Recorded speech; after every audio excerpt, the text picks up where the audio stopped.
Los fenómenos paranormales no es algo nuevo que tenga que ver con el siglo XX o con el siglo XXI en el que estamos. La fenomenología paranormal en su más amplia gama, tiene que ver con todos los periodos de la historia prácticamente. Y este es un tema del que vamos a hablar hoy, porque vamos a hablar de los fenómenos paranormales en la historia con nuestro invitado y está presente en todos los estamentos que uno pueda imaginar de esta sociedad y de las sociedades pasadas, tanto en la historia, en la ciencia, en el arte, de muchas maneras. Y también está presente, evidentemente, dentro del viajero cuántico, donde yo creo que es uno de los mejores ejemplos el que van a tener ustedes esta noche al hablar de fenómenos paranormales en distintos periodos de la historia con distintas extrañezas, si se puede decir así, porque muchos de esos fenómenos son extraños, porque hay prácticamente de todo, y donde José Manuel Frías, nuestro invitado, los recoge en este libro. Así que yo creo que bueno, pues bienvenidos a lo extraño de esta noche, ¿no, Antonia? Hola, buenas noches. Sí, efectivamente, fenómenos paranormales en la historia y como decías tú, en distintos ámbitos, también en la ciencia, en la literatura, en el arte, y porque nos vamos a encontrar con muchas sorpresas, porque a muchos personajes históricos o escritores los conocemos en un determinado ámbito, en el Sí, ámbito por el que en un contexto. realmente han destacado, pues en sus obras literarias, como poetas, como historiadores, como científicos. Pero luego, lo que decimos, que las personas tenemos muchas o más de una personalidad, o si lo quieres decir de otra manera, dobleces, ¿no? Dobleces en el buen sentido, que no, que, no solo tenemos esa cara que damos a conocer por la que o por la que esas personas han pasado a la historia, sino que muchas de esas personas pues han vivido o han contemplado, han vivido en sus propias carnes o han visto fenómenos paranormales, fenómenos que a veces no han sabido explicar y que han quedado ahí un poquito ocultas, porque, la ciencia ortodoxa, o la literatura ortodoxa, o la historia ortodoxa, pues, no ha querido reconocer esa faceta o de esas personas. Así que hoy sí que lo vamos a ver y sorprenderá, pues, muchos de esas personas que conocemos por otros ámbitos, cómo han vivido fenómenos paranormales. Y luego, pues, ha habido muchos cronistas de la historia que los han explicado y que han quedado ahí ocultos, que no se han querido ver. Ujú. Y como decías tú antes, los fenómenos paranormales no es algo que surja en el siglo XIX, en el siglo XX, de los que hemos hablado, se habla con total libertad, sobre todo en el XX y en el XXI, afortunadamente, sino que se han dado a lo largo de la historia y los han recogido muchos cronistas, solo que esa parte pues ha quedado oculta porque no se ha querido reconocer, Estuvieron recogidos por muchos cronistas. pero Lo se que han pasa es que los ocultado. historiadores se ocuparon en su momento de no, de no llevarlos a la realidad histórica que correspondía, pero estaban. La prueba está que los documentos, las investigaciones de nuestro invitado José Manuel Frías están ahí y sobre todo, aunque él es un investigador nato de todos los tiempos, porque lleva más de 30 años investigando cosas, también es un cronista nato de hacerse eco de los cronistas antiguos que relataban con todo detalle en muchos casos cómo se habían producido fenómenos de todo tipo, desde insólitos hasta fenómenos paranormales o fenómenos que no tenían explicación entonces y que hoy en día siguen Siguen estando sin sin tener explicación. explicación, claro. Lo que pasa que en aquella época, pues, quizás se consideraba, claro, si lo explicaban así en público o a un hacia o ante un gran público, pues, quizás se les, tachase de brujos, claro, colisionaba un poco con la religión imperante, ¿no? Y por eso también y luego, claro, se han la ciencia oficial o la historia oficial, pues, ha querido esconder muchas de estos fenómenos porque rompería todos los esquemas de lo que se nos ha ido enseñando y transmitiendo a Sí, lo sí. largo de la historia, ¿no? Bueno, algunos pueden pensar que esos esquemas pueden romper los fundamentos en los que claro. mucha ciencia se basa o mucha historia se basa también. En cuanto a la historia, no sé qué fundamentos, a qué fundamentos historiadores pueden temer de que haya cosas que se recuperen cuando todo es historia, pero ya sabemos que la historia es como uno quiera interpretarla, ¿no? Bueno, quedaría, pues, se consideraría dentro de lo anecdótico algunas de estos, fenómenos, ¿no? Algunas de estas cosas y hechos paralelos, dentro de lo anecdótico, por eso quizá, pues, no se le dé tanta importancia. Pero afortunadamente hoy, pues, hay muchos investigadores, hay muchas personas que se dedican a investigar de verdad, no así ir un poquito de pacotilla, y todos muchos de estos fenómenos pues han quedado descritos, a veces, como decías, no seguimos sin entenderlos y lo curioso es pues esto, lo que vamos a ver en este libro, que recomendamos por supuesto, pues todos esos personajes, todos esos personajes históricos de la ciencia, etcétera, y muchos hechos que nos van a sorprender, que nos van a sorprender. Pues venga, después de este prolegómeno, demos paso al programa de lo insólito de esta noche en El Viajero Cuántico con José Manuel Frías.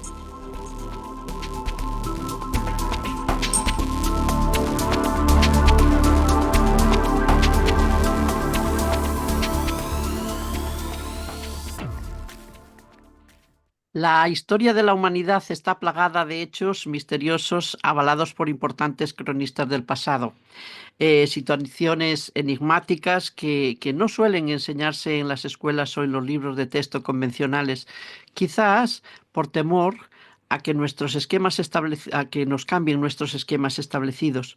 Por ello, esos pasajes han sido en cierto modo censurados, ocultados y en ocasiones mutilados de las grandes enciclopedias. Hoy tenemos con nosotros a un autor con el que vamos a hablar de su libro y de una serie de fenómenos paranormales. De hecho, el libro se titula Fenómenos paranormales en la historia y con él, como decía, vamos a hablar, espero que sin cortapisas, de todos esos, o de algunos, porque serían muchos, de esos fenómenos que nos han censurado a lo largo de la historia. Se trata de José Manuel Frías, ya ha estado en otras ocasiones con nosotros, presentando otros dos libros, uno de ellos Málaga Sobrenatural. Málaga Sobrenatural y Caribe Misterioso. Este concretamente, Fenómenos Paranormales en la Historia, es su último libro y como digo, vamos a hablar con él. Bueno, aparte de que ha estado haciendo otras incursiones en otro tipo de en programas de distinta índole dentro del viajero cuántico. Permítanme que les recuerde que José Manuel Frías nació en Málaga en 1977 y se dedica al periodismo de investigación desde hace 3 décadas. En la actualidad es presentador, reportero, guionista, asesor y corresponsal de distintos medios de comunicación de radio y televisión a nivel nacional e internacional y ha publicado de manera habitual en distintas revistas como Más Allá, Año Cero, Sexología y Sensuality. Tras recorrer medio mundo, ha dejado por escrito el resultado de sus investigaciones en diversos ensayos y biografías, contando ya con casi una treintena de obras publicadas, entre las que también se incluyen novelas y relatos. En esta ocasión, vamos a hablar, como decía, de los fenómenos paranormales y con Almuzara ha publicado distintos temas, distintos libros, entre ellos Extremadura Misteriosa, Málaga Misteriosa, del que ya les hemos hablado, Granada Misteriosa, Guía Secreta, Sevilla Misteriosa, Almería Misteriosa, Galería de Asesinos sin Alma, Málaga Sí, es que Sobrenatural hay dos, y, perdón, Antonia. Málaga Misteriosa y Málaga y Sobrenatural. Málaga Nosotros Sobrenatural. tuvimos en Málaga Sobrenatural. Bueno, y como decía, Extremadura Sobrenatural y Caribe Misterioso, del que ya hablamos aquí en este programa. Bueno, pues en este libro, como les decía, recoge una serie de fenómenos paranormales, muchos de los cuales, como decía, se nos han vedado a lo largo de la historia, quizá porque nos cambiaran los esquemas. José Manuel, buenas noches. ¿Qué tal? Buenas noches, ¿Por compañeros. qué Un placer nos, estar con vosotros. igualmente, por qué nos cercenan el relato de la historia? Bueno, yo creo que eso ha ocurrido siempre en muchos ámbitos. Y os pongo un ejemplo, ¿no? En el ámbito de la ciencia, siempre ha habido un pequeño grupúsculo de científicos que no creen para nada en este tipo de cuestiones. Luego hablaremos de la historia, ¿no? Pero os pongo el ejemplo de la ciencia. Científicos que ante un suceso que no tiene explicación del ámbito de lo sobrenatural dicen la palabra imposible, que es la palabra más anticientífica del mundo, y por lo tanto se cierran y no investigan, ¿no? Pero bueno, ya no solamente temas sobrenaturales. Resulta que hace muchas décadas, simplemente por poner un ejemplo, se decía que el ser humano jamás podría superar la velocidad del sonido. O sea, los científicos decían imposible, de nuevo la palabra imposible, que yo la he erradicado de mi vocabulario. Bueno, pues si no llega a ser por cuatro locos, cuatro científicos que actuaron como hay que actuar, la ciencia siempre tiene que estar dispuesta a investigar, por muy extraño que sea el suceso que tenemos delante. Gracias a esos cuatro locos, hoy el ser humano, en un caza militar, puede superar la velocidad del sonido, ¿eh? Y la ciencia decía imposible. Pues yo creo que en el ámbito de la historia ocurre algo parecido. Hay un grupúsculo de historiadores, historiadores que no creen para nada en los sucesos paranormales, ni en los ovnis, ni en los milagros religiosos, y por lo tanto, cuando tienen delante un texto antiguo en el que se habla de un personaje, el que sea, y ese personaje supuestamente ha tenido un encuentro sobrenatural o algún tipo de acontecimiento sobrenatural, cuando estos historiadores tienen que hacer una biografía, van a quitar esa parte, van a mutilar esa parte y la van a tirar a la papelera, porque como no creen, como es imposible que eso haya ocurrido, lo mutilan, ¿no? Y por lo tanto nos encontramos con multitud de biografías que tienen partes incompletas, ¿no? Que han ido tirando a la papelera pues todo aquello que huele a misterio. ¿Cuál ha sido mi labor con fenómenos paranormales en la historia? Rebuscar en las papeleras, coger todo aquello que los historiadores, pues que están un poquito cerrados a este tipo de temas, han ido tirando a la basura. Yo lo he recogido y bueno, creo era necesario para que la gente sepa que esto de los misterios no es algo que ocurra desde hace 4 días. O sea Mm. que ha habido personajes de mucho peso. Y en este libro vamos a ver de todo, ¿no? De militares, artistas de todo tipo, pintores, escultores, pontífices, monarcas que han tenido encuentros con lo sobrenatural. Pues Mm. esa parte erradicada de otros libros es la que yo reúno en Fenómenos Paranormales en la Historia, que quizá el título puede llevar a confusión porque no solamente aparecen fenómenos paranormales, hay avistamientos ovnis y hay encuentros muy diversos, ¿no? Todo lo que tiene que ver con el mundo del misterio en siglos y en milenios anteriores, lo cual demuestra que esto del misterio viene desde siempre, ¿eh? Y te ha salido un libro de 500 páginas, o sea, o de... Sí, creo que es el libro. A ver, tengo uno por ahí que es Extremadura Sobrenatural, que también es muy amplio, pero creo que este es el libro más extenso de todos los que he escrito. Y también tengo que decir, no me avergüenza, decirlo, que jamás escribiría una segunda parte ni aunque me apuntaran con una pistola. Ha sido una labor de archivo. Yo soy un animal de campo. Yo me gusta, y lo sabéis por los libros que he publicado y que habéis visto, que me gusta salir a la calle, entrevistar a la gente, ir a los lugares. Esto ha sido una labor puramente de archivo. Entonces me cansa mucho esa labor. A mí me cuesta mucho estar sentado, tengo que estar moviéndome, ¿no? Pero bueno, creo que era necesario y es una labor que me ha llevado años, no años porque haya estado todos los días durante años escribiendo, pero sí La eh, eh, recopilación. una recopilación y luego lo he dejado durante un tiempo y luego he recuperado otra vez las ganas de seguir escribiendo. Entonces, durante muchísimos años he ido cogiendo cositas, recopilando y ahora es cuando lo he unido en este libro. Pero una labor complicada, ardua. O sea, no escribiría una segunda parte posiblemente ni loco.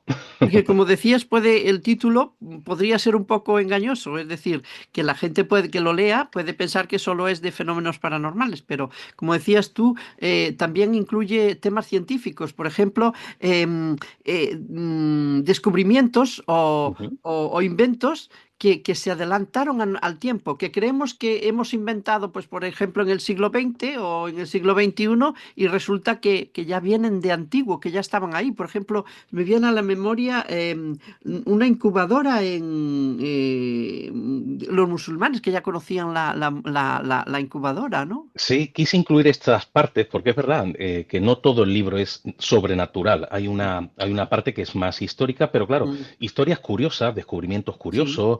Mm, Y yo creo que era interesante porque cuando empecé a rebuscar en los archivos para trabajar en este libro, me encontré sobre todo con el grueso del libro, que son personajes mm, históricos y demás, pero luego me tropecé pues con cosas que había ido recopilando que tienen que ver con el ámbito de la historia curiosa, ¿no? Desde los famosos OPAR, los objetos fuera de tiempo, Ujú, ujú. hasta costumbres de tribus de diferentes lugares del planeta. Entonces, bueno, quise aunarlo todo en el libro porque, fijaos, para mí, no sé para vosotros, entiendo que también el misterio no solamente son los fantasmas y los ovnis, o sea, para mí el Claro. misterio es la historia desconocida, la arqueología mágica, la criminología, todo lo que despierte la curiosidad del ser humano. Con lo cual no es un libro 100% sobrenatural, puede Claro. ser el 90% o el 85%, pero todo el libro es curioso y tiene que ver con ese misterio global genérico que tanto me gusta.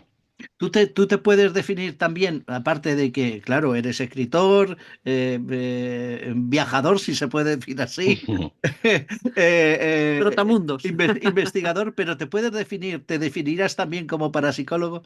Ahora te diré por qué. No, no porque, a ver, tengo compañeros que sí se definen como parapsicólogos, ¿no? Pero se limitan a un ámbito concreto y a mí me gusta moverme en todos los ámbitos. Y además yo de parapsicología apenas entiendo. Yo investigo muchos casos que a su vez los parapsicólogos vierten sus tesis y demás, ¿no? Pero la parapsicología, esa materia o esa pseudociencia es una materia muy profunda y a mí lo que me gusta yo siempre digo que soy como una especie de cronista de misterio, una especie de periodista dedicado al ámbito del misterio. Entonces veo las cosas desde el otro lado de la barrera. O sea, yo cuando era más jovencito, sí es verdad que pues iba a lugares a experimentar y me colaba en los cementerios en mitad de la noche, Por pero esto te lo iba a decir. pero desde hace mucho tiempo no, desde hace mucho tiempo hago la labor del cronista, o sea, voy de día a los sitios, entrevisto a la gente, busco información de archivo, voy atando cabos y todo eso lo escribo. Hago un poco de conector entre lo que me cuenta la gente o lo que me cuentan las viejas crónicas y el lector o el televidente o el radioyente. O sea, no me catalogo, no podría catalogarme Que, que, como que, parapsicólogo. que también podríamos decir que cuando tú iba a decir de más joven, hace ya tiempo, te dedicas a ir in situ a los sitios, a recoger, pues yo qué sé, psicofonías, ver situaciones distintas, en realidad hay mucha gente que puede confundir eso con ser parapsicólogo.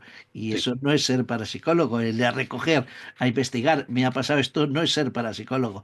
El parapsicólogo, diga, yo creo que hay de dos vertientes dentro de la parapsicología. El investigador in situ que va, que prácticamente todo lo hemos hecho alguna vez, y yo no sé si luego con la edad te va volviendo más, que te gustan más los archivos y trabajar los sí. archivos, porque ya te has cansado de tantas aventuras, de tantas historias, bueno, te vuelves más cómodo, si se puede decir así, que la edad prácticamente obliga.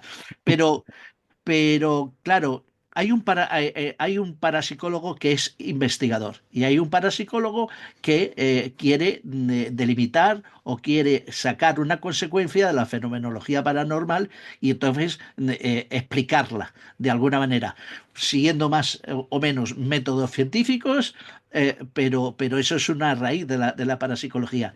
Lo que pasa es que poner etiquetas es muy difícil. Sí. Sí, sí, y de hecho, a ver, yo creo que, y tengo compañeros, ¿no? Que son parapsicólogos porque tienen un conocimiento muy profundo. No quiere decir que todo el que vaya de noche a una casa vieja a poner una grabadora sea parapsicólogo porque no tienen esos conocimientos, ¿no? Habrá algunos que sí, pero la mayoría, el 99%, simplemente van a experimentar, ¿no? Entonces yo siempre distingo cuando hay gente, sobre todo gente joven, ¿no? Que yo esto lo discuto mucho con los jóvenes y es una cosa que me enfada, ¿no? Cuando me dicen, no, yo es que he estado investigando el fin de semana pasado en una casa encantada, ¿no? En una casa vieja a lo alto de un cerro. Y yo siempre les pregunto, bueno, ¿por qué habéis ido? ¿Conocéis historias de ese lugar? Y me dicen, no. ¿Habéis hablado con los vecinos y os han contado algo? Tampoco. ¿Por qué vais? Y me dicen, no, porque el sitio es muy tenebroso. Entonces yo creo que para investigar tienes que tener una sustancia, no quedarte solo en la casa vieja, en la casa tenebrosa, en la parte puramente visual, ¿no? Pero en todo caso yo distingo, para mí eso no es investigar, sería en tal caso experimentar, ¿no? El decir, bueno, voy a ir a ver si experimento aquello que me ha contado el testigo. Para mí investigar es dar un pasito más allá, que es lo que yo hago, y hablo con la gente, y hablo con los vecinos, y busco información de archivo, y recupero cosas antiguas. Y luego está el parapsicólogo, que sí tiene unos conocimientos que yo no tengo. Sí es verdad que a veces me he tropezado, cada vez menos, ¿no? Con personas que están muy metidas en el ámbito de la parapsicología, pero que se han quedado anclados a una parapsicología del siglo XIX, de mediados del siglo XX, en el Sí, sí. sentido de Que solo todo son lo que ocurre. espiritistas. solo son espiritistas. Sí, es que todo lo que ocurre supuestamente está creado por la mente humana, ¿no? Y era la parapsicología en aquel entonces, que era una cosa mucho menos globalizada que hoy día, investigaban en casas particulares donde estaba el adolescente que, bueno, al entrar en la pubertad, pues eso creaba un revuelo en las hormonas y había pues objetos que se movían y demás. Y hay gente que se ha quedado anclada en eso y que por lo tanto piensan, algunos parapsicólogos, que todo lo que ocurre tiene que ver con una emanación de la mente humana, una psicorragia, unas palabras muy extrañas. Claro, cuando realmente investigas, sales a la calle y analizas casos muy diversos, te das cuenta de que no siempre es la mente humana, con lo cual no podemos anclarnos en esa parapsicología del siglo XIX. Muchas veces da la impresión de que esos fenómenos están provocados por una tercera persona, por una entidad ajena al ser humano, por lo menos ajena al ser humano vivo. Y por eso yo creo que la parapsicología tiene que avanzar. Pero bueno, conozco compañeros que sí que han avanzado en ese sentido y que son parapsicólogos y que tienen un conocimiento muy profundo. Pero normalmente no son los que van luego a la casa vieja, a lo alto de un No, cerro, ¿eh? no, a mí me... Experimentan, en su propia casa tienen a lo mejor un laboratorio, como tenía Sinesio Darné, que tampoco salía Oh, mucho a la calle, ¿no? No le no, hacía falta. Pero no, la gente que suele ir por ahí a casas viejas, que me parece perfecto, no lo considero investigación. En tal caso, experimentación. Y luego además, fíjate, yo me desencanté mucho de ese tipo de investigaciones porque me di cuenta que mientras que en el ámbito del periodismo de misterio cada historia es fascinante porque hay un dato, hay una historia detrás, hay una vieja crónica, hay un testimonio, en el caso de lo que yo llamo las casas viejas, al final vas y lo que obtienes como resultado es, he escuchado un ruido allí, me ha dado un escalofrío, he captado una psicofonía en la que se oye un susurro, vale, pum, vas a la siguiente casa vieja y es lo mismo, he tenido aquí un escalofrío, he escuchado un golpe, que posiblemente el golpe es que es una casa vieja y las casas viejas crujen y tiene, todas estas cosas, tiene ratones. el escalofrío es muy subjetivo, imagínate, y la psicofonía con un susurro lejano, vete tú a saber, si puede ser una lechuza, puede ser cualquier cosa. Entonces, claro, al final eso no me conducía a nada, porque en cada sitio que estaba obtenía lo mismo, casi nada. Y cuando empecé a penetrar en el terreno del periodismo de investigación fue fascinante. Porque ahí sí que vas obteniendo datos y vas vinculando cosas, sucesos históricos o luctuosos del pasado, que al final se relacionan con los fenómenos que ocurren hoy día. Por eso yo no soy muy de salir de noche a sitios raros, no me hace falta. Sencillamente escucho aquello que me dicen los testigos y aquello que me cuenta la memoria popular o las viejas crónicas. Pero es que si va a haber fenomenología paranormal, y eso lo sabes tú, no hace falta esperarla de noche, a las 3 No, de la no. madrugada, entre niebla y entre... Sí, eso es, a ver, es razonable para ciertos medios, la televisión y demás, que sí, es sí, muy claro que se tiene que presentar una imagen y mantener al sí. fondo, pues la intención de que la gente te siga escuchando, pero claro, de día, a las 12 de mediodía, pasa Sí. fenomenología paranormal y pasan cosas rarísimas también.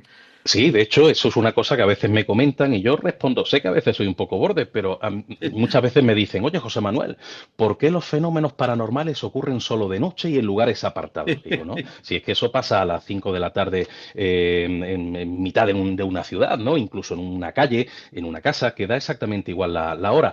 ¿Por qué de noche se capta mejor? Porque hay menos estímulos sonoros, hay menos estímulos visuales, entonces, bueno, al final si hay algo ahí delante lo vas a ver, pero se han ocurrido fenómenos a plena luz del día, por la mañana, por la tarde, y en lugares a veces muy concurridos y en mitad de una calle.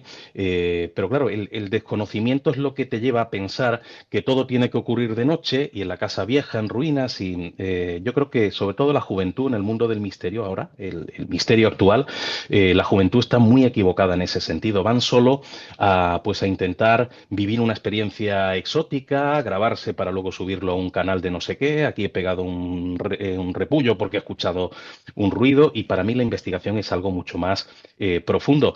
Ahí está el resultado, que seguramente estos chavales, si tuvieran que escribir un libro, pues todo sería exactamente lo mismo, todos los capítulos, el escalofrío y el ruido y el murmullo, y yo en cambio hago libros que son muy amplios porque la información está ahí. Ahora cuesta mucho más buscar esa información Sí, que sí. el meterte de noche en una casa vieja, que eso lo hace cualquiera, ¿no? Uno de los temas que tratas, José Manuel, es extrañas costumbres de pueblos. Estas costumbres que hay en cada pueblo tienen cosas raras, pueden venir de fenómenos paranormales que se hayan dado en su entorno y que se haya transmitido de generación en generación. Bueno, puede ser. De hecho, en muchos poblados, y no hace falta irse a otros lugares del mundo, existen costumbres que son centenarias, como mínimo centenarias, y que tienen que ver con el mundo del misterio. A veces costumbres de que en una fecha determinada se haga algún tipo de ritual que supuestamente abre una puerta o una ventana al otro lado, y muchas otras costumbres. Yo creo que en ocasiones, aunque el misterio muchas veces es muy individual, sí se ha producido de manera colectiva, ¿no? Por poner un ejemplo, hace muchos años investigaba, y creo que aparece en uno de mis libros, en Caribe Misterioso, un poblado que se llama El Cortecito, muy cerca de Punta Cana, en República Ujú. Dominicana. Y en ese pueblo ocurrió una historia que sería muy larga de contar, pero el caso es que hay un señor, un capitán de un barco, que fallece en el propio buque. Supuestamente las maderas que llevaba cargada ese buque se impregnaron de la energía de este capitán, y cuando luego esas maderas se utilizan para construir un pueblecito que se llama El Cortecito, el fantasma se aparecía en mitad de la calle. Y existía la costumbre ya entre la gente, porque esto era conocido por todo el mundo. Hay fantasmas que son conocidos por toda una población y respetan, por lo tanto, el misterio y creen en esto. Existía la costumbre de contactar con él, ¿no? Al igual que en otros lugares se han hecho pues los típicos altares de muertos en momentos determinados para conectar con esa persona difunta. Y es bonito, ¿no? Cuando el misterio se vuelve algo colectivo, cuando hay un respeto por parte de todo el mundo para unar las voluntades y poner en marcha rituales o creencias o viejas costumbres, ¿no? Y cuando uno se tropieza con eso, la verdad es que es llamativo, porque ocurren puntos muy determinados, a pesar de que en el resto del misterio pues es un poco más individual, es lo que tú crees o aquello en lo que no crees también, ¿no? Ujú. A veces nos ha pasado, cambiando un poquito el tema, que cuando vamos por el campo, vamos por ahí Ujú, investigando, mirando, pues simplemente haciendo un paseo, a veces nos encontramos con alguna, digamos, bueno, que están los arqueólogos ujú. trabajando. Cuando le preguntamos a alguno de los arqueólogos, siempre dice, no, no, no, no, no, yo no puedo hablar nada, yo no puedo hablar nada, tiene que ser el titular, Eso nos ha el, pasado a el, de- nosotros. el de la, el titular de la universidad que lleva el yacimiento y ellos es que guardan absoluto silencio. Por esto llamas tú arqueología prohibida, porque no quieren que realmente explicar y difundir aquello que han descubierto. Por una parte sí, o sea, por una parte hay un miedo a contar algo que cambie los esquemas de la Mm, historia y de la mm, ciencia y de la mm, arqueología. Eso mm. está claro, porque tenemos una idea preconcebida que es la que se ha ido forjando por medio de la arqueología actual. Y claro, cuando te encuentras en un yacimiento algo que te tira por tierra todo, a veces hay un miedo a comunicarlo y se tiende siempre a esconder. Pero luego aparte tenemos que tener algo claro, que yo no lo tenía claro hasta hace algunos años, que es que la arqueología no es una ciencia exacta. Yo pensaba que sí. Porque decía, bueno, el misterio no es exacto porque no sabemos, una persona que dice que ha visto un fantasma, igual se lo ha imaginado, tal, pero hombre, la arqueología está datando un objeto, hay unas cifras y demás, ¿no? Pero yo que he hablado los últimos años con muchos arqueólogos, me han contado que a veces un arqueólogo determinado hace un descubrimiento, ese descubrimiento marca una serie de bases y no lo comunica públicamente porque tiene miedo, porque a lo mejor 10 años después va a venir otro arqueólogo que va a tirar por tierra lo que este arqueólogo anterior ha pontificado, ¿no? O sea, la arqueología no es una ciencia exacta. Según vamos descubriendo cosas, se va modificando la historia de la humanidad. Entonces, por eso a veces no se entra mucho en materia y lo que se hace público es lo más superficial, ¿no? Porque el resto es que va cambiando. Cogemos hoy día un libro de arqueología y ese libro de aquí a 50 años no vale para nada, porque seguramente habrán cambiado todos los esquemas de la ciencia y de la propia arqueología. Por eso cuando se han descubierto por ahí muchos elementos que tienen que ver con esto de los objetos fuera de tiempo, no aparecen en los libros oficiales de arqueología porque, como te digo, rompen todos los esquemas anteriores. Y eso pasa así, la arqueología no es una ciencia exacta. Al ritmo que va la ciencia también le puede pasar lo mismo, ¿eh? O le pasa, por lo menos ahora, la velocidad que lleva todo no es como la del siglo XIX. Eso sí, pero lo que sí me estoy dando cuenta últimamente es que en el ámbito de la ciencia, que siempre ha habido gente dedicada al mundo del misterio, o sea, a mí me parece curioso cuando alguien por desconocimiento dice, bueno, es que estos temas del misterio no están contemplados por la ciencia. A ver, ¿la ciencia quién es? La ciencia no es una cosa etérea, la ciencia son los científicos, ¿no? Y hay científicos que se dedican al mundo del misterio. Mencionaba antes a Sinesio Darnell, que era químico, Sí, Fernando Jiménez del Oso era psiquiatra, Psiquiatra. o sea, y tengo compañeros que son ingenieros, que son arquitectos, que son de todas las materias del mundo y se dedican al mundo del misterio, con lo cual ellos son también parte de la ciencia. Y la ciencia sí acepta este tipo de elementos. Y me he dado cuenta que en los últimos años hay cada vez más científicos que están a favor de este tipo de cuestiones y que se plantea la posibilidad de una vida después de la muerte. Y yo creo que eso es significativo, ¿no? Según vamos avanzando, vamos encontrando, si no pruebas, por lo menos evidencias, ¿no? De que hay cosas que no vemos y que están ahí. De hecho, bueno, el ser humano es limitadísimo en cuanto a lo que ve y lo que escucha. Hasta un perro, un gato, escucha sonidos que no escuchamos nosotros y ven cosas que no vemos nosotros, porque están fuera del rango del ser humano, con lo cual estamos limitadísimos. Y la ciencia cada vez se está acercando más al mundo del misterio porque se está descubriendo, ¿no? Que hay cosas que no vemos, pero que efectivamente están ahí. ujú. La historia, como hemos dicho, como ha dicho Antonia Prada antes, está presente en el libro porque fenómenos paranormales en la historia es porque hay para dar y tomar. Y tú haces bueno, en el contexto del libro, haces vas desde las personas reconocidas más antiguas como Esquilo y demás, Sí.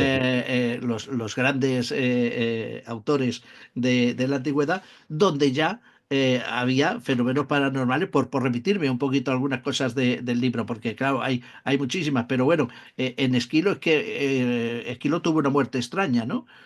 No, Eh, menuda muerte la que tuvo. Es curiosísimo decir ante todo que este hombre era un dramaturgo importantísimo. Él nace en Grecia en el 525 a.C., fallece en el 456 y no era cualquiera, o sea, era considerado el creador de la tragedia griega, pero un hombre que no solamente se ha dedicado al ámbito literario, sino que también se enroló en diferentes batallas y bueno, vemos que muchas de sus obras están basadas precisamente en esas guerras que él mismo había contemplado. Y siempre se ha dicho que era un hombre que a la hora de escribir tenía una gran calidad, que ganó diferentes concursos, pero como ha ocurrido en muchos otros casos, porque estamos hablando de hace 2500 años, buena parte de sus escritos se han perdido. Pero había uno de ellos que se llamaba Los Persas, y que es un texto que nos habla de fantasmas que regresan de la muerte para cumplir una misión. O sea, la típica historia de la persona que muere, que le ha quedado algo por hacer y que regresa. Con lo cual ahí vemos ya el acercamiento de Esquilo al mundo del misterio. Pero hablábamos de la muerte. Fíjate, este hombre, Esquilo, era muy cercano a los oráculos. Un oráculo en aquel entonces es como la persona que hoy día va al tarotista. Pues en aquel entonces había gente que creía mucho en la posibilidad de que existieran personas con la capacidad de vaticinar acontecimientos y a él le gustaba ir a los oráculos. Bueno, el caso es que visita a un oráculo, que además era su oráculo habitual, y lo que le dice este hombre es que Esquilo va a morir aplastado por una casa. Bueno, cuando Esquilo escucha aquello, evidentemente se lo cree que esa información está ahí y que va a ocurrir y por lo tanto intenta evitarla, como haríamos cualquiera de nosotros. ¿Qué es lo que hace? Si va a morir aplastado por una casa, pues no vivir en ninguna casa, en ningún sitio cerrado, en ninguna estructura, y empieza a vivir al raso, en mitad del bosque. Pues el caso es que en un momento determinado él estaba en una zona de campo, hay un águila que atrapa una tortuga para llevársela a su nido, pasa por encima de Esquilo y se le escapa la tortuga de las garras y por lo tanto el caparazón, la casa de esa tortuga, cae sobre Esquilo y lo mata.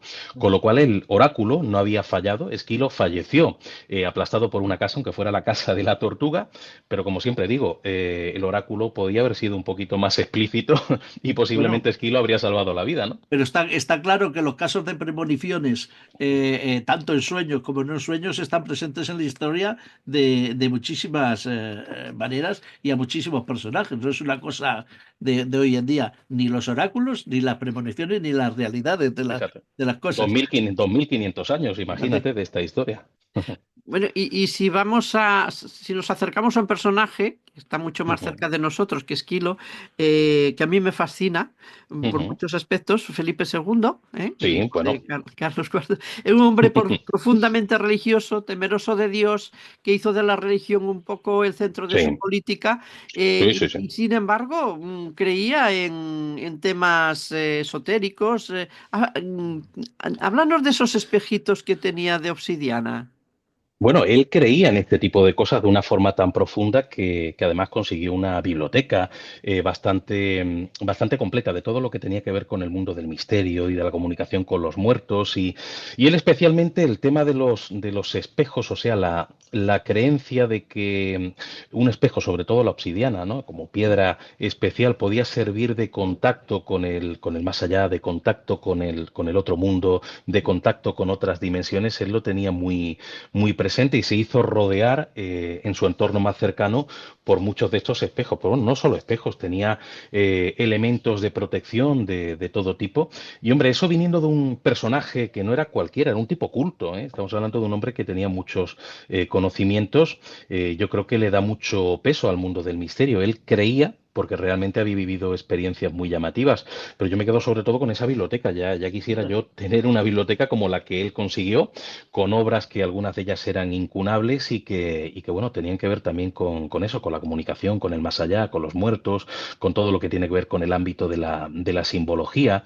Y repito, el hecho de que fuera un personaje culto, de que no fuera una persona que se creyera cualquier cosa, yo creo que demuestra que este mundo del misterio tiene elementos y sustancias que atraen a las personas con conocimientos, ¿no? Yo creo que es un personaje fascinante que se dejó atrapar por unas temáticas fascinantes también, ¿no? Ujú.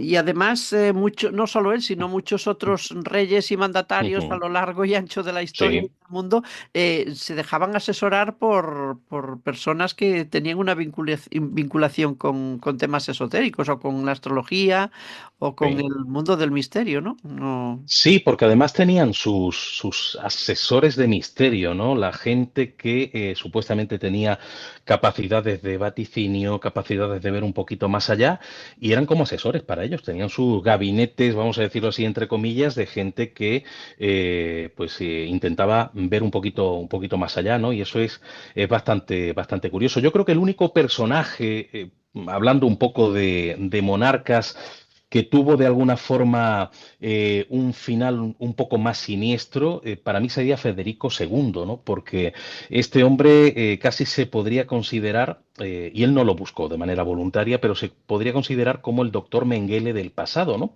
Fijaos que estamos hablando de un hombre que cuando tiene 2 años simplemente era un niño, su padre muere y él se convierte con 2 años en emperador del Sacro Imperio Germánico. Y bueno, fue enviado por Gregorio IX a las cruzadas de Tierra Santa, pero él tuvo una discusión con el Papa de aquel entonces, fue excomulgado y aun siendo excomulgado, él se lanza a la batalla y conquista completamente solo Chipre y Jerusalén. Así que hablamos de un personaje importante. Fue excomulgado, por cierto, también por Inocencio IV, dos papas que lo excomulgan, con lo cual no se llevaba muy bien con la Iglesia Católica. Pero al igual que Felipe II era un hombre, Federico, muy culto, un hombre que había escrito obras científicas, que funda la Universidad de Nápoles, pero como os decía, él tiene un pasaje oscuro, porque él estaba siempre muy interesado en el tema de los idiomas, cómo la gente desde que son pequeños empiezan a gestar en su cabeza un idioma con los vínculos externos que tienen de los padres, de la familia. Y él se hacía una pregunta: ¿qué pasaría si un recién nacido no se le hablara nunca? O sea, adquiriría una forma de comunicarse, cómo encajaría la información del mundo que le rodea, sin esas piezas del idioma y del conocimiento. Y bueno, por lo que cuentan, eso no es que esté demostrado, pero se dice que aprovechando su poder, él compra o secuestra niños recién nacidos y que en una enorme sala los pone a todos en unas cunas, contrata a unas mujeres para que los alimenten, pero estas mujeres tenían prohibido tocarlos o hablarlos, porque Federico II no quería que existiera ningún tipo de estímulo. Entonces, ¿cuál era la idea? pues esos recién nacidos, cuando ya crecieran un poquito y empezaran a andar, ver cómo se relacionaban con el mundo, cómo se relacionaban con el medio, ¿no? Sin haber tenido estímulos de ningún tipo. Bueno, por lo que se cuenta, ningún niño sobrevivió más de un año, fallecieron. Parece que al no recibir estímulos sensoriales, estímulos afectivos, eso les afectó de tal manera que terminaron falleciendo por tener desajustes físicos y psíquicos, ¿no? Con lo cual, aunque él buscaba de manera científica una explicación o una respuesta, una incógnita que él se había planteado, en el fondo hizo un experimento que supuestamente acabó con la vida de aquellos niños. Por eso digo que sería un poco, si lo extrapolamos al ámbito de los nazis, que tanto gusta hoy día, sería una especie de doctor Mengele del pasado. O sea, ahí vemos la diferencia entre Felipe II, que era un hombre Sí. culto que avanzó mucho en el mundo del misterio y del conocimiento, y Federico II, que tuvo esta mancha en su currículum bastante importante, ¿no? Y hay otro rey que más que fascinarme, a mí me da un poco de pena, un poco como su sobrina luego, Juana la Loca, que Ujú. es Enrique IV de Castilla, Sí, hermanastro de Isabel la Católica, al que le hizo, hablando en términos así un poco vulgares, la zampa canuta, ¿no? Le sí, prometió cierto. que le pediría permiso para casarse y se casó luego ella con quien quiso. Ujú. Sabia elección, hizo lo que le dio la gana, ¿no? Sí. Enrique IV, dices que vivió un fenómeno, vamos a decir que Una noche. sí, ahora nos lo explicarás, Enrique IV, que sería el padre, bueno, fue el padre de Juana la Beltraneja, que, bueno, que decían que a él le apodaban el impotente porque se suponía que no era capaz de concebir, Sí. ¿no? Claro, decían que Juana, su hija, su supuesta hija, pues no era suya, sino de, Ujú. de Beltrán de la Cueva, que era un joven que vino en el séquito desde Portugal con su esposa, con Juana de Portugal. Bueno, pues, y que además eso provocó pues varias guerras civiles en Castilla. Bueno, ¿cuál fue lo que le pasó? ¿Qué fenómeno fue el que experimentó Enrique IV antes de que pasase todo esto con su hija Que, Juana? que él titula en su libro porque lo titula Noche de espanto. Noche de Sí. espanto, curiosamente. Cierto.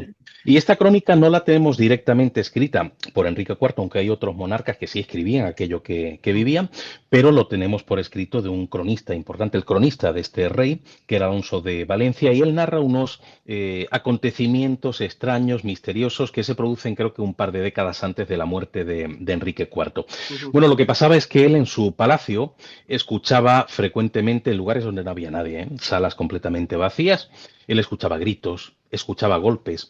Cuando acudía al sitio donde esos sonidos se oían, el sonido desaparecía por completo y era imposible ubicarlo. Pero ya no solamente él, porque bueno, si dijéramos que es Enrique IV el único que lo escuchaba, podemos pensar que se equivocaba, que se imaginaba, que estaba condicionado de alguna manera. Pero es que esos sonidos extraños jugaban con los propios criados, ¿no? O sea, la gente de servicio de Enrique IV escuchaba también sonidos muy curiosos. Pero ya no solamente sonidos, hablamos de visiones de sombras que aparecían en diferentes lugares, como si hubiera una persona caminando en un lugar donde no podía ver absolutamente nadie, y esas presencias parece que recorrían los pasillos. Pero lo que fue un poco el remate fue la peor experiencia de Enrique IV, es cuando una noche ese estrépito era tan grande que daba la impresión de que era el fin del mundo, ¿no? De que se estaba produciendo una especie de extraño terremoto. Pues bien, Enrique IV estaba totalmente aterrado y quedó además un recuerdo, o sea, esto no es imaginación. Resulta que al día siguiente aparece una enorme grieta que recorre todo el pasillo, como si esa especie de movimiento sísmico hubiera sido real. Pero claro, un movimiento sísmico afecta a una zona grande, no solamente un palacio, con lo cual aquí había pasado algo muy extraño. Una especie de movimiento, de temblor de tierra que solamente afectaba a una zona tan reducida como el palacio. Y se quedó la grieta como recuerdo de ese suceso, con lo cual dentro de estas noches de espanto de Enrique IV, posiblemente la más aterradora fue aquella noche. Y gracias a Alonso de Palencia tenemos por escrito esta historia que nos demuestra que otro monarca ha tenido relación con el mundo del misterio. Hay otro personaje Ujú. que ha dado muchas glorias a nuestra literatura, tanto Ujú. desde su vertiente de autor teatral, el Tenorio, su gran obra teatral, Sí. como desde la poesía, José Zorrilla. Él sí que narra un episodio que le pasó. Si me permites, José Manuel, voy a Sí, leer este episodio que él cuenta y luego perfecto, nos explicas el fenómeno. Dice así. Lo estupendo. recoge él en el Sí, libro. sí, él lo recoge, pero de la misma forma que Enrique IV no explicó lo que le pasaba, sino que fue a través de un cronista, José Zorrilla, pues sí que Sí. escribió lo que le pasaba. Y dice así: ¿le vi yo o fue real o no fue real? Si le vi, ¿cómo pudo efectuarse tan absurda escapada de la imaginería de los altares? Si no le vi, ¿cómo pudo ser tan de bulto aquella visión para conservarla yo como recuerdo de cosa positivamente vista? ¿Es que los niños están más cerca por no estar aún en sus almas bien desprendidas del mundo de los espíritus de donde vienen? ¿O es que esta alucinación era la primera que en mí engendraba el espíritu visionario de mi fantástica poesía? Y no puedo jurar hoy que lo vi, pero es imposible que viera tal imposible. ¿Quién me explica, pues, este fenómeno? José Manuel, a qué fenómeno se refiere José Zorrilla? Bueno, la verdad es que Zorrilla, al igual que otros escritores, parece que más allá de ser autores, de tener ese talento para la escritura, tenían una capacidad, lo que hoy día conocemos como mediunidad, ¿no? De poder Claro. ver a personas que han fallecido. Y en su caso creo recordar, no recuerdo todos los detalles, pero desde pequeño él tenía esa capacidad extraña, ¿no? De poder ver Mm. a personas que habían fallecido. Y es curioso cómo hace referencia a no podría jurar que esto ocurrió así, o sea, era demasiado ¿Cómo lo cauto, no explica? era, sí, no quería dar por hecho algo que en aquel entonces igual se consideraba como una cosa de locos, ¿no?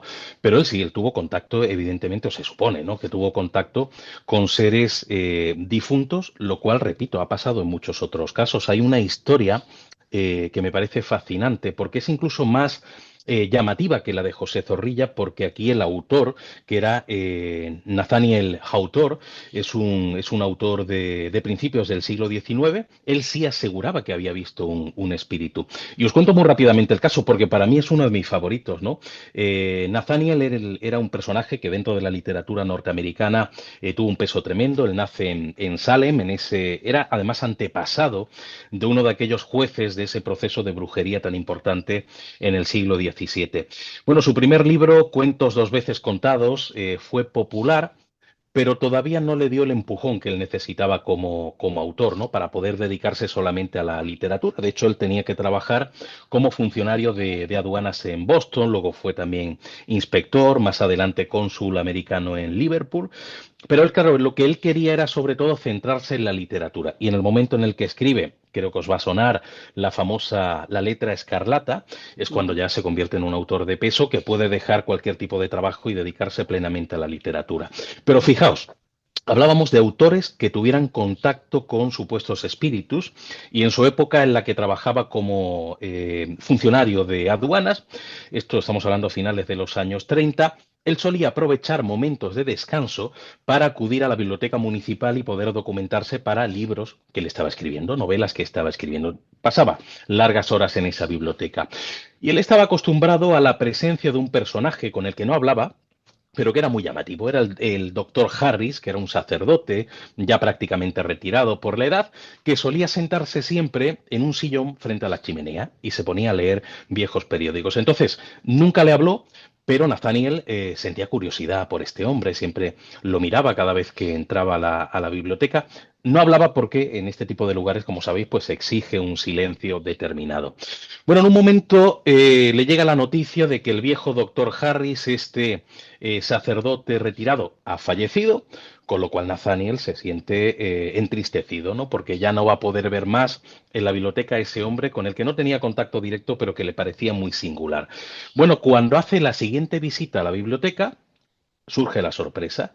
El viejo doctor Harris está sentado en el mismo sillón frente a la chimenea y supuestamente estaba muerto. Bueno, así ocurrió durante semanas. Nathaniel no se acercaba, él quería acercarse para tocarlo, para ver si era real, si era de carne y hueso, pero no lo hacía porque le daba un poco de vergüenza que los demás vieran cómo este hombre tocaba posiblemente un sillón completamente vacío. Y así ocurrió durante un día, otro y otro, hasta que un día, al entrar en la biblioteca, el espíritu del viejo doctor Harris había desaparecido, ¿no? Con lo cual vemos aquí a otro escritor, al igual que Zorrilla, que veía espíritus, ¿no? Yo no sé sé si tenía el don de la mediunidad o sencillamente lo que estaba viendo era tan físicamente real que lo podría ver cualquier persona, ¿no? Porque yo creo que hay acontecimientos que solo ve gente sensitiva, porque tiene un nivel de sensibilidad más alto, pero que también ocurren fenómenos que son tan en un plano físico que los veríamos todos. O sea, yo que no soy sensitivo para nada, cero, hay veces que he visto cosas o he escuchado cosas y yo creo que es porque estaban un poco inmersas dentro de nuestra dimensión o de nuestro plano y lo que yo he visto lo vería cualquier persona que hubiera estado conmigo Sí, claro. en ese lugar. Por eso no sé si Nathaniel realmente tenía mediunidad o es que el doctor Harry se aparecía de forma tan física, tan en nuestra dimensión, que cualquier otro cliente, entre comillas, de esa biblioteca lo hubiera visto.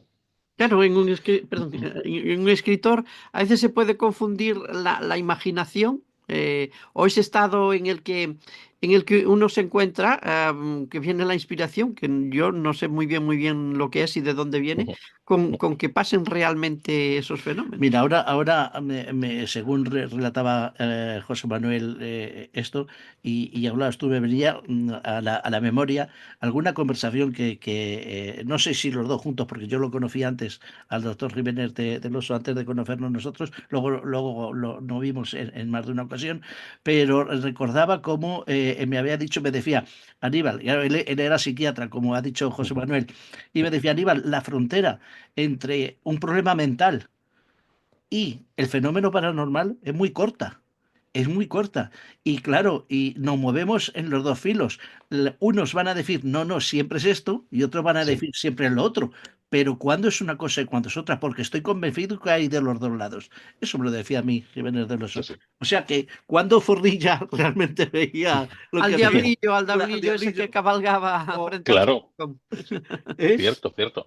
Pero, oye, hay un caso, como estáis hablando de reyes y demás, que es de estos generales, de estos que, como tú decías, que lo ve mucha Sí, gente, que tú citas a Carlos I y hablas de que pionero de las investigaciones paranormales, lo sí, citas en tu libro, y sí, hablas sí. de una batalla, de una batalla. ¿Qué pasa? ¿Qué pasa? ¿Qué pasó ahí?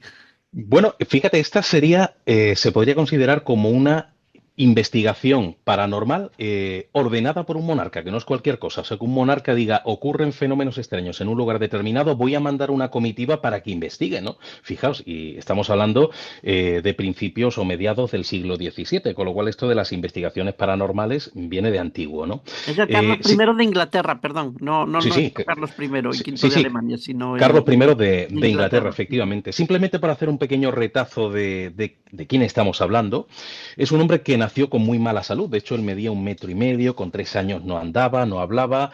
De hecho, su hermano Federico, que era heredero al trono cuando fallece, provoca que Carlos, con esa mala salud, se convierta finalmente en el heredero.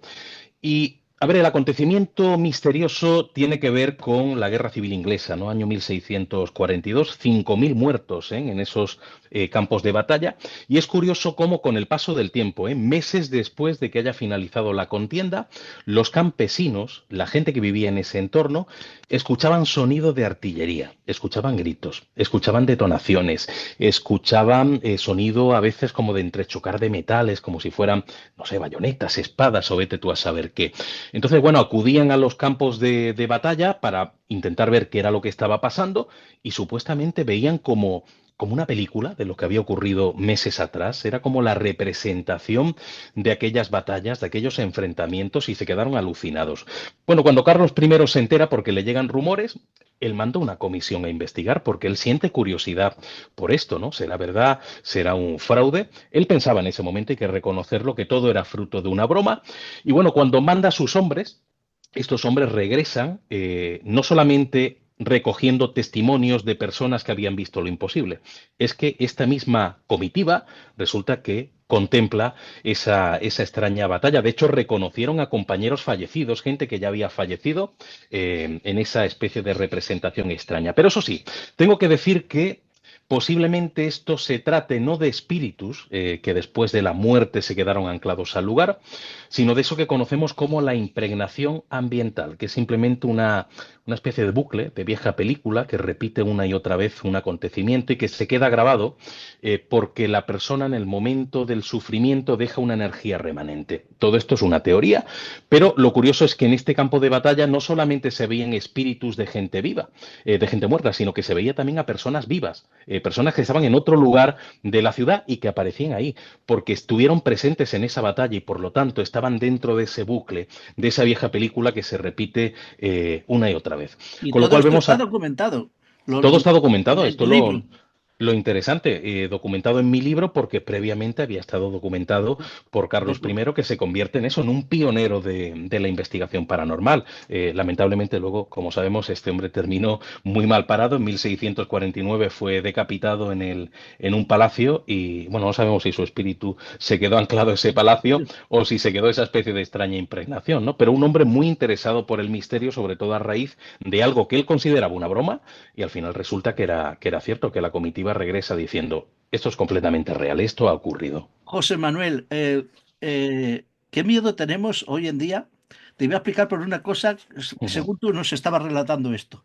Sí. Estamos hablando de un hecho que aconteció ya hace muchos años y tenemos que decirlo, se nos escapa mentalmente, tú lo has dicho, supuestamente pasó esto. Que Sí, tenemos y mucha fíjate, decirlo es un error, ¿eh? Pero sale así. claro, Digo que es un error porque todo lo que está en este libro y todo lo que está en otros libros, supuestamente es, y vuelvo a decir supuestamente, ¿ves? Se me escapa siempre, es información que alguien dio en su momento, con lo cual si hay un testigo directo, no es una leyenda, no es una tradición, no es un mito, es claro, historia. claro. Nosotros cuando cogemos el periódico y vemos que ha habido un accidente de moto allí enfrente, porque lo cuenta el periodista, no decimos supuestamente ha habido un accidente. Pero en el mundo del misterio como que a veces somos excesivamente cautos y todo es supuesto y supuesto, supuesto, ¿no? Hay testigos que dicen que ha pasado. Claro. Bueno, al final el testigo se podrá equivocar, pero también se puede equivocar el periodista que te cuenta el accidente de moto o periodistas que engañan por un motivo político, por un motivo económico, ¿no? Pero en el mundo del misterio como que nos da miedo decir esto ocurrió y siempre decimos supuestamente y ya me sale de manera natural y creo que es un error, ¿eh? Oye, un cronista de la historia al que le damos mucho crédito depende de qué relatos, por ejemplo, Plinio el Joven creo que explicó Oh, me con, encanta Plinio el con Joven. pelos y señales, pues no sé si era el joven o el viejo, no me acuerdo, Ujú. el tema de Pompeya, por poner un ejemplo, pero muchas otras crónicas han pasado a la historia y le damos, y sí que le damos crédito. Pero también fue cronista de lo insólito, ¿no? José Manuel, y le damos Sí, tanto crédito al tema insólito de Plinio o solamente a lo que nos parece. lamentablemente solo lo que nos parece, y esto también es un poquito injusto, ¿no? Porque, bueno, Plinio el Joven, que para mí es uno de los mejores divulgadores de misterio Sí, del pasado, porque estamos hablando de que han transcurrido 2000 años, hace 2000 años ya este hombre investigaba, pero no investigaba solo lo paranormal, es que era un cronista magnífico, sobrino de de Plinio Plinio el el Viejo. Viejo, y un hombre que además a los 12 años estaba escribiendo obras teatrales, que no era cualquier persona, Mm, ¿no? Y mm. bueno, dejó un legado histórico de su época, la erupción del Vesubio, donde muere precisamente su tío, con lo cual lo vemos como cronista histórico y decimos, todo lo que cuenta es real. Ahora, cuento una historia de misterio y ya tenemos que dudar de ella, y eso yo creo que es injusto. Pero para mí, él cuenta una historia que yo creo que un icono, ¿no? del Ujú, misterio, con ujú, un nombre que a mí me encanta, La Casa Mal Habitada.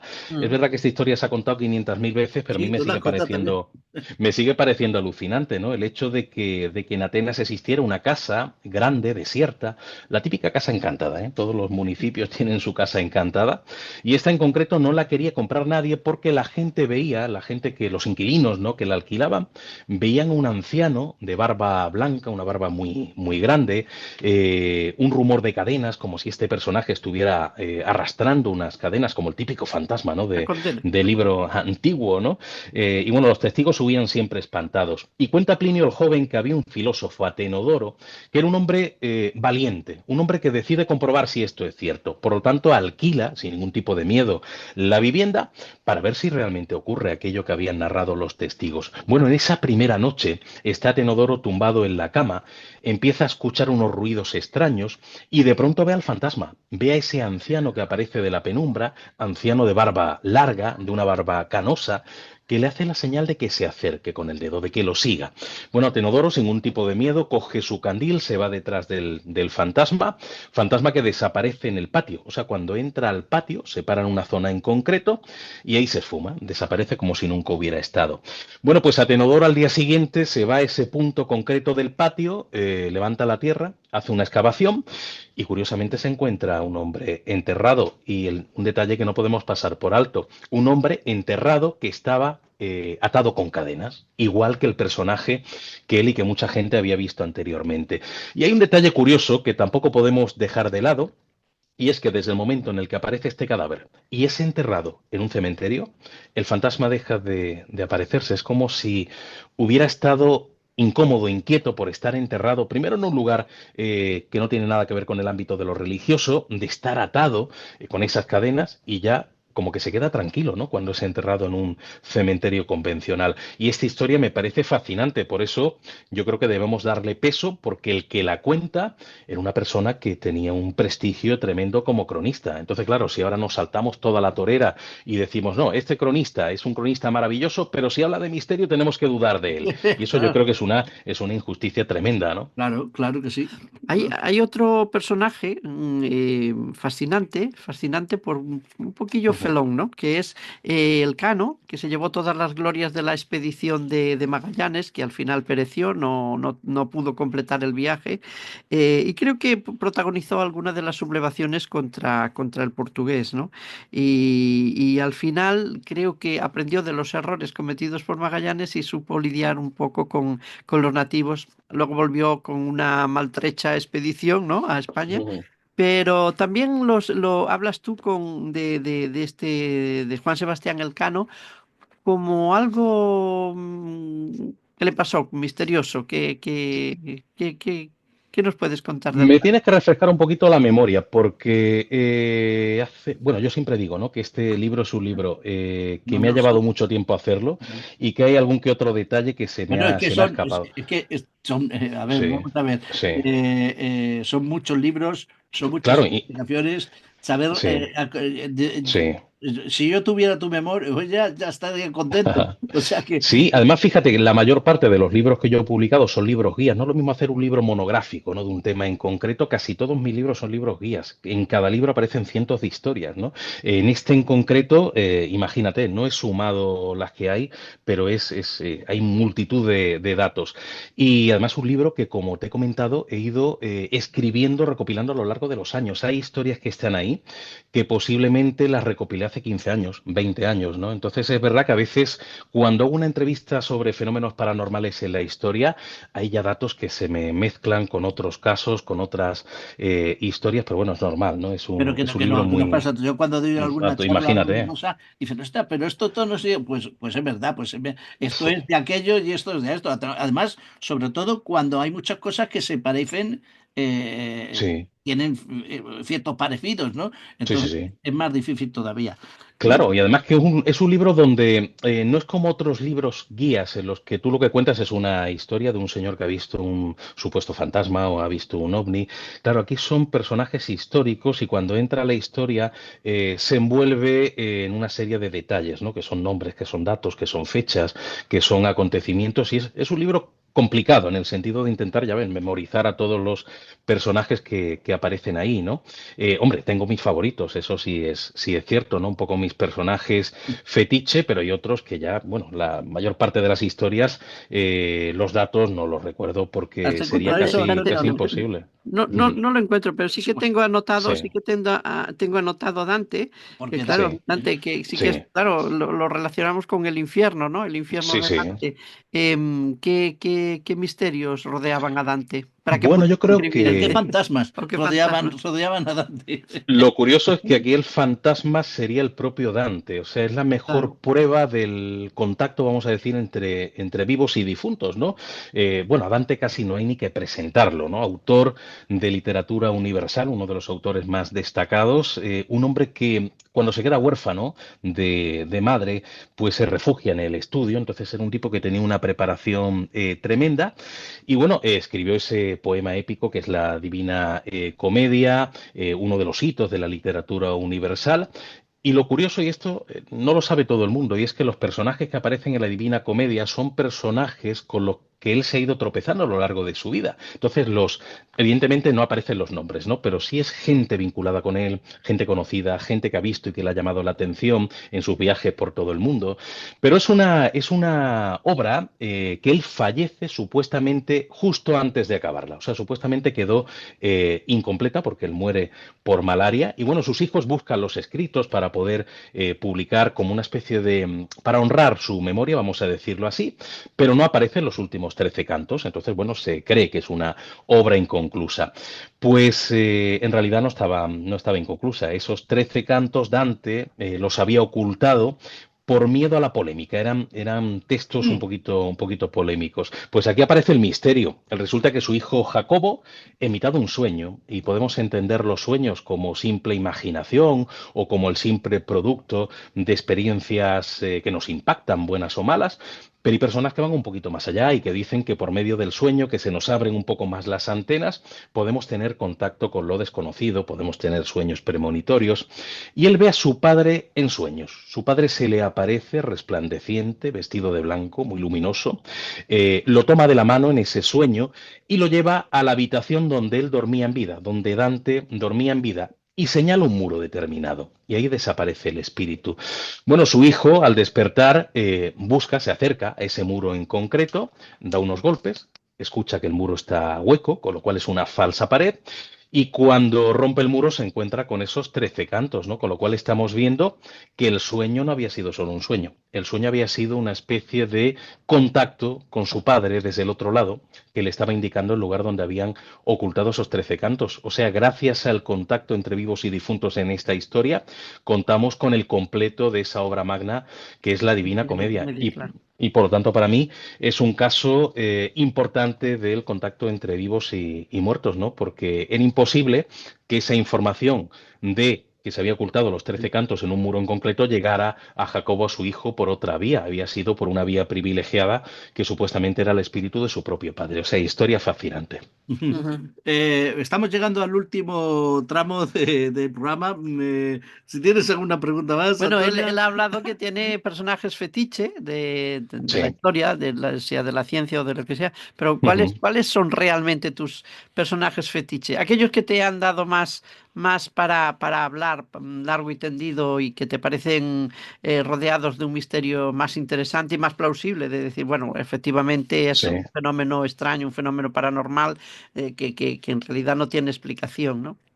Bueno, por una parte hemos hablado de algunos de ellos, o sea, Plinio el joven me parece un Plinio. personaje importante, pero yo como soy un cronista de misterio, ya os lo decía antes, a mí las personas que en el pasado se han dedicado a hacer crónicas de misterio me parecen personajes importantísimos. Y hay uno de ellos que es Cicerón, que también se convierte en uno de los primeros cronistas de lo insólito. Es una especie de Plinio el joven, Mm. pero en un ámbito temporal y de espacio diferente, ¿no? Hablamos de un escritor y filósofo importante porque su padre lo había cultivado en muchas ramas y luego además paralelamente tiene una vida dedicada a lo militar, se convierte también en abogado, es nombrado cónsul. Hay que decir además, y esto es importante para que veamos que esto de la corrupción no es de ahora, nos viene desde antiguo, ¿no? Este hombre, Cicerón, cuando lo nombran cónsul, fijaos, él saca a la luz corrupciones internas y es reprendido. O sea, lo reprenden porque había aireado los trapos sucios de los políticos de aquel entonces, ¿no? Es algo curioso, la corrupción nos viene desde siempre. Pero bueno, luego se dedica tranquilamente a la literatura, a escribir, donde expone su filosofía. Él apoyaba además mucho elementos que son muy importantes, ¿no? El valor de la amistad, de la vejez. Él luchaba además contra el racismo en una época en la que esto no era habitual para nada. Es ahora cuando estamos un poco más concienciados. Pero sobre todo él relata en sus libros pasajes paranormales y hay uno de ellos que es increíble. Os lo cuento para que veáis un poco cómo transcurre esta historia. Hay dos viajeros que buscan alojamiento en Megara, que es una ciudad griega. Y bueno, uno de ellos se queda en una posada y el otro en casa de un amigo. O sea, como en la casa de este amigo no cabía más gente, pues se queda solamente uno de los viajeros y el otro, como digo, busca espacio en una posada. El que se queda en la casa de su amigo, esa noche de madrugada, escucha una voz. algo que lo saca del sueño. Entonces abre los ojos y lo que ve a los pies de la cama es a su compañero, el que está en la posada, pero lo ve como si fuera una imagen fantasmal. El compañero no estaba muerto, pero era como si se hubiera transportado en espíritu o en cuerpo astral, vamos a llamarlo así, y le pide ayuda. O sea, le dice que el posadero lo tiene acorralado en la habitación y que está intentando matarlo. Claro, lo primero que piensa este viajero que está en la casa del amigo es que esto es una ensoñación, que esto es imaginaciones suyas, que es imposible que su amigo esté vivo y que se le esté apareciendo allí delante. Bueno, se duerme y al poco tiempo vuelve a notar una inquietud, vuelve a abrir los ojos, se le aparece de nuevo su amigo, pero ahora le dice, el posadero me ha matado y ha arrojado mi cuerpo a la parte trasera de un carruaje. Hombre, al final este hombre ya se levanta de la cama para averiguar si lo que está viendo es real. Se acerca a la posada y lo primero que ve es al posadero huyendo y justo al lado un viejo carruaje. Cuando mira en la parte trasera del carruaje, aparece su amigo completamente degollado, ¿no? Con lo cual estamos viendo que el contacto que tuvo fue un contacto real, que su amigo, aún no estando muerto la primera vez, se le había manifestado en esa proyección astral y que todo lo que había dicho era cierto, había sido asesinado. Pues esa historia la recoge Cicerón y claro, la recoge no un novelista, la recoge un cronista. Entonces, claro, vamos a decir seguramente, supuestamente ocurrió. Bueno, nos lo contaba una persona que tenía un peso tremendo en el ámbito de la historia, ¿no? Volvemos a ser injustos de nuevo. Y con estos casos quedan demostrado que la fenomenología paranormal del tipo que sea no es propio del siglo XX o del siglo XXI, porque algunos se la han sacado de la manga, sino que está presente en todas las épocas de la historia, con todo tipo de personas y sobre todo con personajes tan contundentes como en este caso este último que acabas de mencionar de Cicerón. O sea, eso le da un peso todo a todo esto. Claro, y dentro de todo esto, a lo largo de la historia, supongo que vino el problema de la religión, ¿no? De aquellas personas que veían fenómenos, o que eran protagonistas o veían fenómenos paranormales, cómo podían explicarlo en una sociedad donde la religión imperaba. Y estoy hablando, por ejemplo, también de nuestra ciega Inquisición, ¿no? A lo que llegó. Claro, cualquiera contaba en aquel entonces una cosa de estas. Estabas endemoniado, tenías contacto con el demonio y eran épocas muy, muy complicadas, ¿no? Por eso yo creo que se fue creando casi a nivel genético el miedo a contar todo, la tendencia a ocultar, y la hemos tenido hasta hace poco. O sea, yo que llevo dedicado a la investigación prácticamente 30 años, hace 30 años me costaba más exprimir al testigo porque te contaba las cosas con mucho pudor, vayan a pensar que estoy loco. Y es cierto que últimamente, después de que se hayan creado muchos programas de televisión de misterio, muchos programas de radio como el vuestro, ¿no?